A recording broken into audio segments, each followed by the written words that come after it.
Good morning students.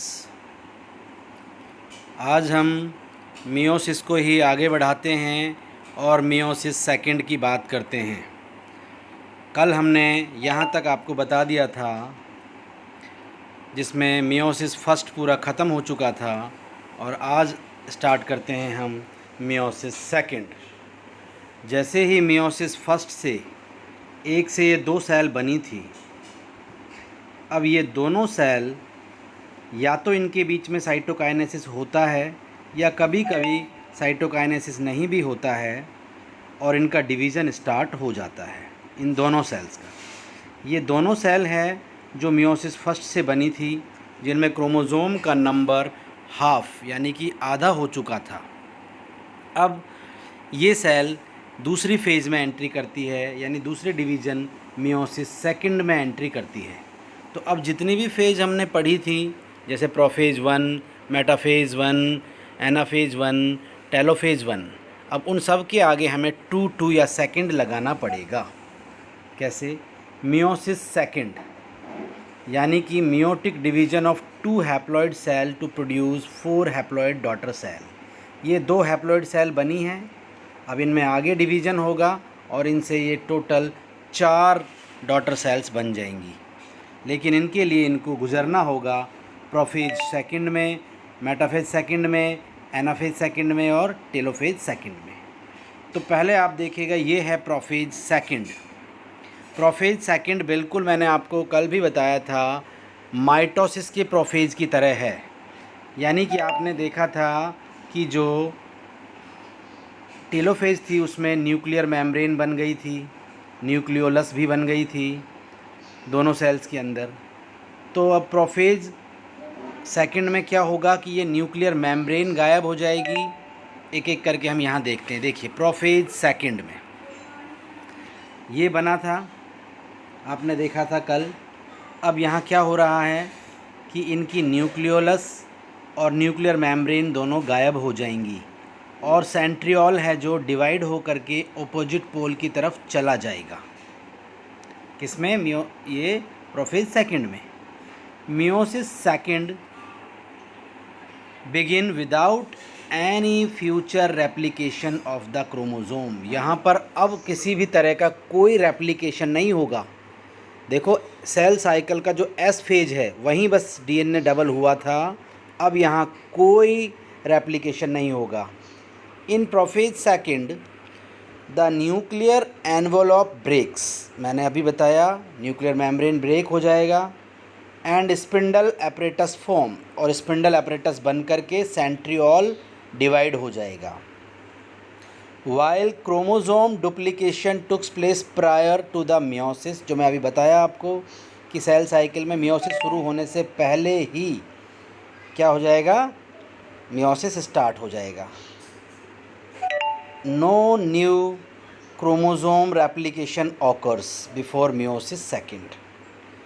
The centriole duplicate, centriole आप देख सकते हैं ये डुप्लीकेट हो चुके हैं, 2 हो गए ना सेंट्रियोल एक से, centriole duplicate. This occurs by separation of the 2 member of the pair. आपको पता होना चाहिए सेंट्रियोल हमेशा 2 रॉड लाइक स्ट्रक्चर से बनी होती है। आप इसमें भी देख सकते हैं 1 और 2, इन दोनों में ही डिवीज़न होता है और ये 4 बन जाते हैं। occur separation of the 2 member of the pair and then the formation of a daughter centriole perpendicular to each other. और ये दोनों डॉटर होते हैं जो परपेंडिकुलर, एक दूसरे के 90 डिग्री पे होते हैं। ये ऐसे है तो दूसरा ऐसे होगा। Is it clear? दोनों एक दूसरे के परपेंडिकुलर में होंगे। Each other original centriole. The 2 pair of centrioles separate into 2 centrosomes. ये सेंट्रियोल है जो सेंट्रोसोम में डिवाइड हो गए हैं। The nuclear envelope break down, nuclear envelope है जो ब्रेक डाउन हो गया, स्पिंडल एपरेटस बन गए हैं, न्यूक्लियोलस भी गायब हो गया है और जो क्रोमोज़ोम और थोड़े से शॉर्ट और थिक हो गए हैं। किस फेज़ के अंदर? प्रोफेज सेकंड के अंदर। Is it clear? तो ये है हमारा प्रोफेज सेकंड। अब स्टार्ट होगा आपका वही प्रोफेज सेकंड, मेटाफेज सेकंड वही है। मेटाफेज में क्या होना है, मेटाफेजिक प्लेट्स पर क्रोमोसोम्स को अरेंज होना है, यानी कि सारे के सारे क्रोमोसोम कहाँ अरेंज होंगे, मेटाफेजिक प्लेट पर। The chromosome become arranged on metaphasic plate. आप देख सकते हैं ये क्रोमोसोम सारे मेटाफेजिक प्लेट पर आ गए हैं, और सेंट्रियोल है जो अपोजिट पोल पर आ गया है, ये देखिए आप, और ये देखिए आप, अपोजिट पोल पे आ गए नहीं आ गए। और वही दो तरह के स्पिंडल निकल गए हैं, एक continuous pole to pole spindle जा रहा है और एक है जो पोल टू सेंट्रोमियर जा रहा है, इसको कॉन्ट्रैक्टाइल स्पिंडल फाइबर बोल रहे हैं। अब आप देखिए मेटाफेजिक प्लेट पर आ गए हैं, centromeres are arranged in a line called equatorial plate of invisible spindle apparatus। कहाँ आ गए हैं, इन स्पिंडल apparatus पे आ गए हैं। Previously occurring nuclear membrane is not present. वो तो हम पहले ही बता चुके हैं, न्यूक्लियर मेम्ब्रेन गायब हो चुकी है, ठीक है, और न्यूक्लियोलस भी अगर बनी है तो वो भी गायब हो जाएगी। तो बस इसके अंदर तो क्या होगा कि जो क्रोमोसोम्स हैं वो मेटाफेजिक प्लेट पर अरेंज हो गए हैं और सेंट्रियोल से स्पिंडल फाइबर इनके सेंट्रोमियर से जुड़ गए हैं। तो ये हुआ मेटाफेज सेकंड।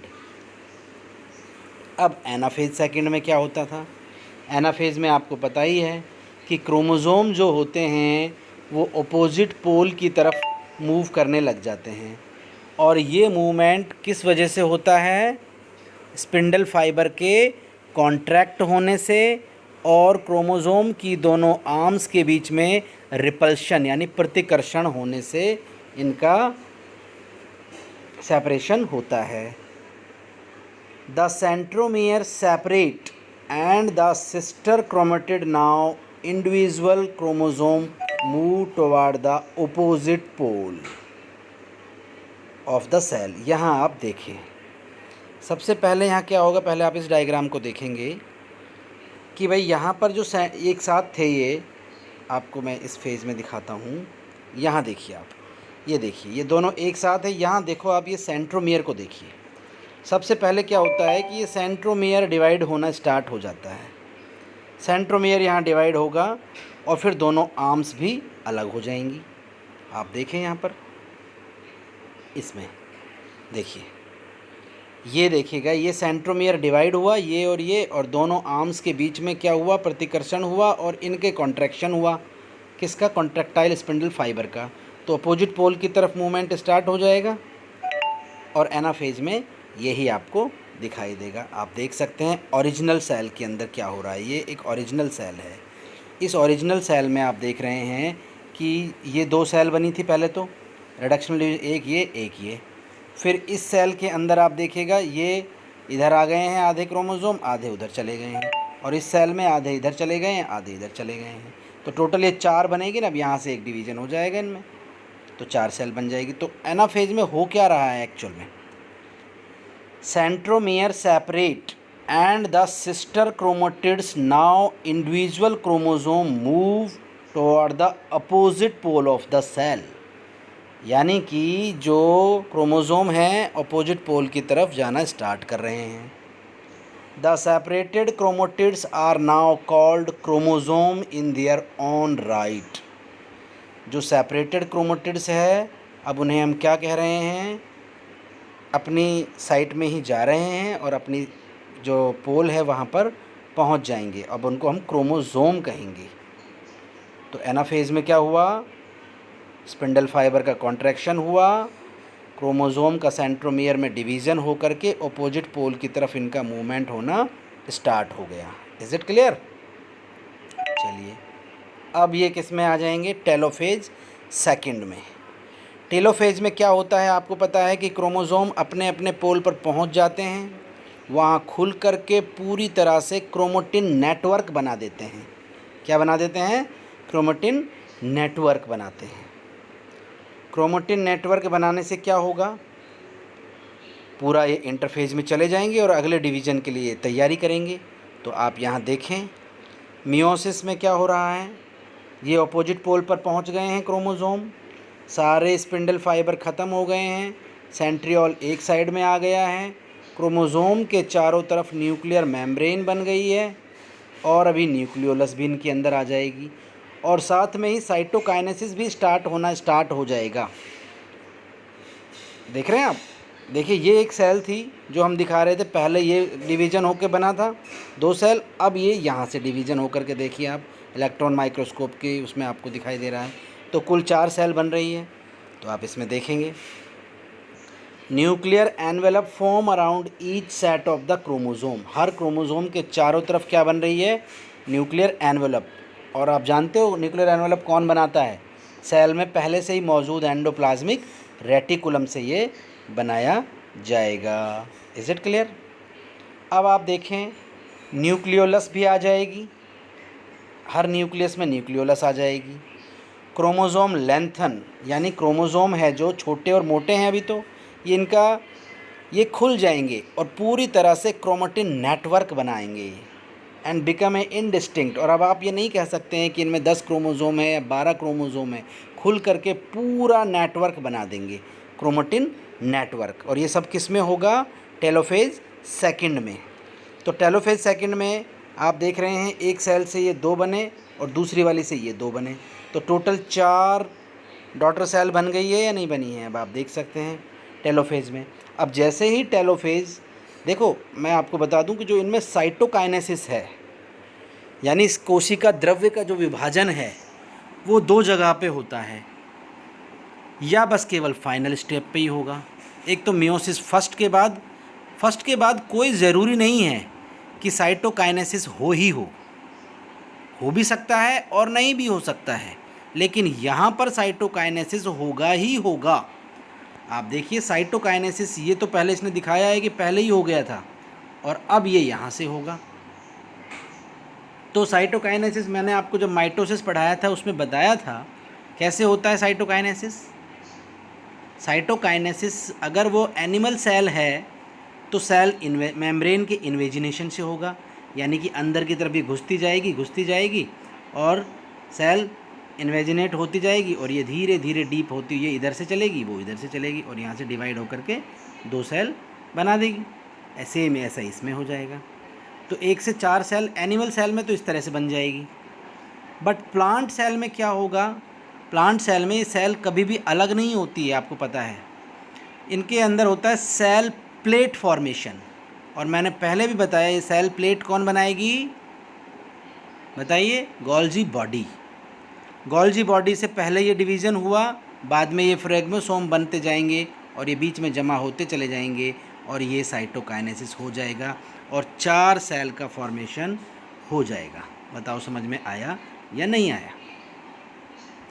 तो ये हुआ आपका पूरा मियोसिस सेकंड।